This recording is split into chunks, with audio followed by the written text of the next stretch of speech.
vis-à-vis d'Israël. Oui, c'est-à-dire que Israël, on la laisse avoir l'arme nucléaire, d'être en dehors des traités internationaux, et on considère qu'elle est attaquée là aujourd'hui. Emmanuel Macron.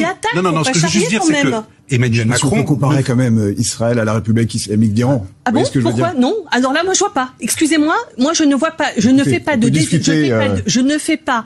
Aujourd'hui, je vois très bien où vous voulez en venir. On peut discuter de la conduite de la guerre à Gaza. On peut parler des dérives, de la dérive populiste du gouvernement israélien, ce que vous voulez. Oui. Très bien. Voilà, l'extrême droite. Dites-le. Mais ça n'empêche pas que l'essence même de ce pays est celle d'un pays démocratique, plutôt occidental ou occidentalisé. Mais ça m'est égal. Occidental, c'est pas une valeur. Occidental, ce n'est pas une même chose quand vous dites que ce sont des valeurs. Alors, de quoi parle-t-on quand on parle de valeurs? Écoutez, si Israël défend l'Occident dans le monde, au Proche et Moyen-Orient, excusez-moi, c'est un très mauvais défenseur des dites valeurs occidentales. Aujourd'hui, ce que je pense, c'est que nous sommes en train de nous affaiblir aux yeux du monde, d'affaiblir considérablement le fait que, je pense que l'Occident peut apporter des choses intéressantes au monde, mais elle ne peut pas le faire dans ces conditions. Elle ne peut pas le faire en soutien d'un génocidaire qui attaque l'Iran et que l'on défend, que l'on considérait... Sur la question du nucléaire iranien, il y a un consensus international terminez votre phrase. Un consensus international sur quoi? Sur le fait que l'Iran doté de l'arme nucléaire... Il ne l'a pas.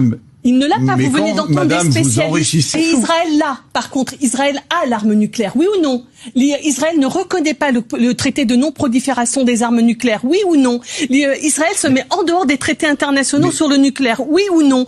Alors pourquoi est-ce qu'on ne dit rien à Israël concernant l'arme nucléaire qu'il détient, alors qu'en dehors de tout accord international, l'Iran est en train de négocier avec le groupe qui cherche à empêcher, et je souhaite que l'Iran n'ait pas l'arme nucléaire. Et je le souhaite, je vais vous le dire, pas simplement pour l'Iran, je pense qu'il faut faire baisser l'arme nucléaire. Par contre, je n'accepte pas l'idée qu'aujourd'hui on déclare que Israël a le droit de se défendre alors que c'est Israël qui attaque, c'est Israël qui a l'arme nucléaire et c'est Israël qui se comporte de façon guerrière avec tous ses voisins. Enfin, Israël attaque le Liban, Israël attaque la Syrie, Israël est en train de commettre un génocide à Gaza. C'est aussi Israël qui a été attaqué le 7 octobre. D'accord, on peut pas écrire toute l'histoire à partir du 7 octobre. D'abord, le 7 octobre, ça a commencé avant. Je veux dire, le problème palestinien n'est pas le 7 octobre. Il est antérieur au 7 octobre. Et depuis le 7 octobre, ça ne donne pas le droit à Israël de se comporter comme elle se comporte.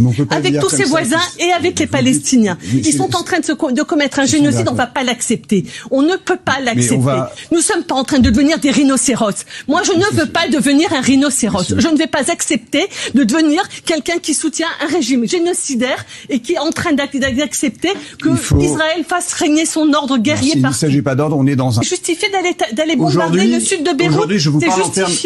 Pardon, on va baisser d'un ton. Je suis désolée, on va baisser d'un ton, on va revenir... On ne peut pas accepter que Israël conduise la guerre partout autour d'elle. On va revenir juste sur les faits, sur l'attaque massive d'Israël.